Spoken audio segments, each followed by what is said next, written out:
Good morning. It is Vlogmas day 2. My skin is actually disgusting, but it looks decent. So, really quick, guys, if you guys don't know, I am almost 5 months pregnant, and I have been breaking out pretty badly since being pregnant, and I've had to deal with so many breakouts.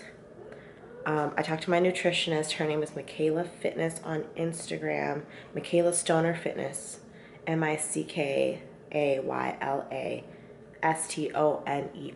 Fitness, on Instagram, and she said it's definitely linked to gut health. Now, if you guys know about me, when I was pregnant with Carter, I had extreme anxiety, mainly because of my first child, but it was also because I had really bad, I wasn't taking probiotics. I have probiotics in the pills that I'm taking for my prenatal pills, but I am still eating really bad, so it's still linked to my guts. When I tell you eating bad, I mean relative, right? Like, I am not eating grains at all, actually, which sounds terrible, but it's the truth. Mainly because this baby doesn't like vegetables. Everyone has been ranting and raving about the Butter Bar skincare. And to be completely honest with you guys, it did not work for me. I actually started breaking out more. I have oily skin, so I started breaking out more. Yeah, this is actually what the face wash is. It's all natural. There are no chemicals in them. And I used it for like 3 weeks, and to be honest with you guys, I was breaking out more using that than using. And I find there to be a way better improvement. It's for combination oily to oily skin. And honestly, I've seen more of a change in my skin in a positive way with that. I was following that up because what I normally do is use the the clarifying lotion after that, but this has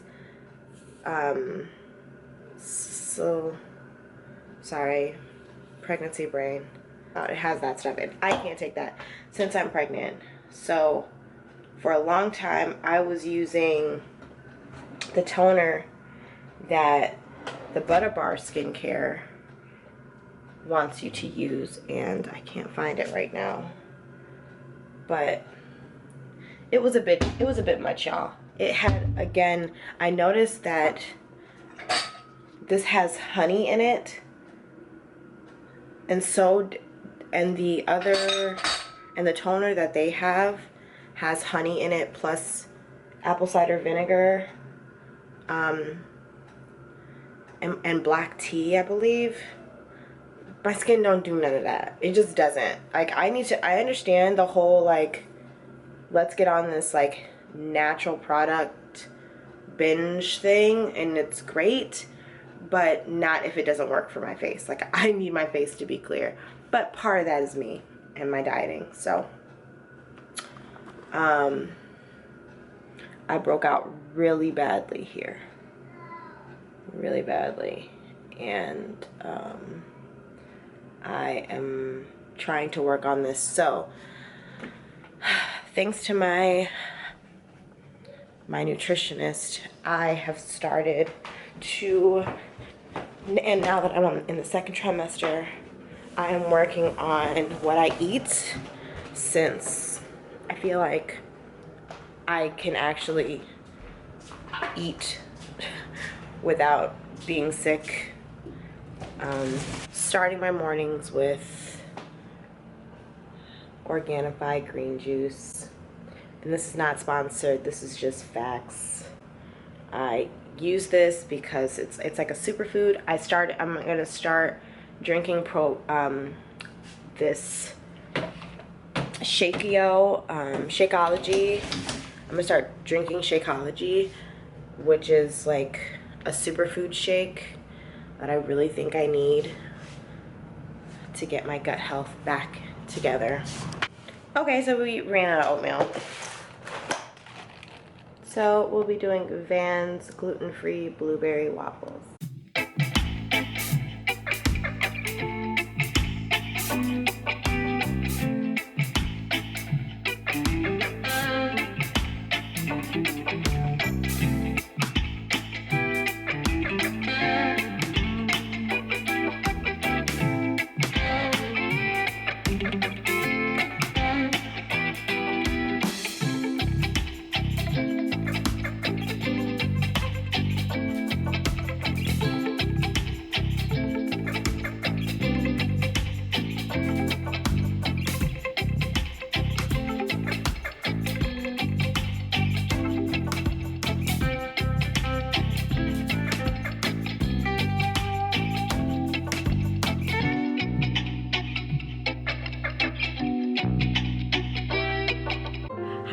Still day 2 of vlogging, but I am here cramping a bit because I have done a lot, and I'm at my kitchen table and I wanted to wind down with you guys. It's pretty late at night and I am going to edit this so that you guys can get Vlogmas day 2, but I wanted to quickly talk about something that's been on my heart, and it's mainly about like the good and the difficult that comes with being a stay-at-home mom.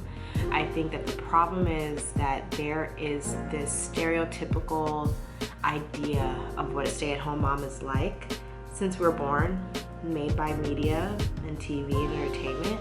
So you kind of kick back and you can finally just relax, and it's like a vacation and you get to enjoy your kids and take care of the home, and it's very surface level. And I think even I grew up thinking like, I want to be a housewife, you know, like, and thinking that it's all luxury and great or whatever. But as you can see with me right now, it's not all that great. I think it, like a lot of articles say, it's like a job. It's like 2 jobs, actually. It's more than 2 jobs sometimes. And that's what makes it difficult, because you are almost trying to prove yourself to so many people that care about you, because they don't know your life, but they think that it's perfect. And because they're like, you know, you're making enough money for you to work from, or for you to be a stay-at-home mom. Like, that's amazing. But it's like, it's not what you think. I think that we creatures, we grow up needing validation and needing people to make you feel important and making you feel seen, making you feel human. And I think that being a stay-at-home mom is the most dehumanizing job that there is, because you are with a newborn to toddler for a large part of your life. You were taking care of you forever, and then all of a sudden you stop to take care of a toddler. And I think people don't really see that. They hear it, but they don't really see how tough it is, unless it's like my mom. My mom gets it because she sees the way I've transformed. I mean, Jesus, I went from being fab to being like drab, like just terrible. And I know it sounds like I'm beating myself up, but I know me. Like, I know the me before Carter. And although in a way it's humbling in a good way, I think it took a lot out of me in a way that I just lost myself. So I think that every stay-at-home mom loses themselves. I think every mom loses a part of themselves, and I think it might actually be a good thing. It's kind of like detoxing, you know what I mean? But you have to find the new you, because you are reborn through your children, you know what I mean? So you do lose yourself. But I think in this situation, like in my situation, I guess I can only speak for myself and a lot of other moms that I've spoken to, that I've connected with on Instagram. It's really hard to find your voice again as a stay-at-home mom. it's really hard to feel like you matter as a stay-at-home mom. And it doesn't necessarily mean that, I think a lot of times we get confused, because we lose our voice for a second, because we don't really know what's going on with our body, we tend to be a bit quiet in our marriage, in our relationship, and in turn that can cause friction in your marriage. Because your husband is used to you being a certain way for however many years or months you've been married or been together. You know, for me and my husband, we've been together for 6 years, and I've been one way for 5 years together. 3 years married, but for 5 years I was one way, and then once Carter came in the picture, I was just like something different. And I started thinking about this because today I saw the Red Table Talk with Jada Pinkett Smith and her mother and T.I. and Tiny. And I know that the first episode with them was mainly focused on him being controlling and being all up in his daughter's vagina, trying to figure out if she lost her virginity and all that stuff. And it was, you know, that it was mainly about that, but I think today's interview was really, really real and really, really raw and good, because I felt like I could never find myself relating to celebrities, but I felt like it felt so good to be seen and be heard, because Tiny and Jada both connected on what it's like to be a stay-at-home mom. So in their situation, T.I. explained to Tiny, from what I watched, like in the beginning of the relationship, I'm gonna make the money. I want you to stay home with the kids. I'm gonna support you, and I'm gonna do all these things to make sure I'm gonna take care of you and all that stuff. So to every woman, that sounds great. To every woman, that sounds like, oh my God, this is gonna be amazing. I'm so excited. But in the long run, we find ourselves feeling like, because they are taking care of us and because they're making the bills and they're bringing in the money and we're just taking care of the house, that we don't have a say-so. And it's mainly because we love them, we want to support them, and it's not necessarily because they say so. It's not because they're like, you can't make a decision. No, we don't. It's just that we say okay when they have an idea. We don't really, and that's not for every couple, but I'm saying in the beginning, it is like that sometimes. Because you're like, oh, this is fine. It's not, you think it's not affecting me, so why not? But I think after a while, for Tiny, and this is when we start to lose ourselves. After a while, T.I. ended up going to jail. When T.I. came back, Tiny was different from what she explained. And how he worded it was like, he was acting as if like, it's my time to shine. Like, I have my own thing going on, blah, blah, blah, blah. Like, basically, like, I'm not all up under you anymore. Like, but what Tiny explained was that she found her voice. And it was hard for him to accept that. And so I think that happens to a lot of married couples, that we lose ourselves a lot because you are so in love and you do not really have a reason for disagreeing with some of their ideas, because it's like, what, your idea is to continue to take care of the house and to make sure we're safe and to bring home money and to like invest and do all these things. And although we're saying yes, yes, yes, yes, I think in the beginning we don't really put input. We don't really have a thought. We end up not creating a thought because everything's already like programmed. They come to you in a pretty little bow. It's just like, here, it's for you, it's for us, like, why not? And you say okay, but after a while, saying okay too much without having a conversation. Now, even if it means that you are saying, okay, but let's talk about it more. And you're agreeing, but you want to talk about it. I think it's healthy, and it's healthy for you, so that you remind yourself that you have a say-so in your relationship, in your marriage. And I think this episode, I think you guys need to really watch it. It just made me realize like how much we're not alone and how much people don't know, because everyone who has something to say are the ones who are not married or who are not going through it, and they have they're attacking them. But I think what we're watching is so real. It was so real because, you know, when we start to speak up, they're so not used to it that it's like, where did this just come from? Like, and you're like, I was lost for about 2 years and I'm back. And it's not me anymore. Like, I'm a new girl.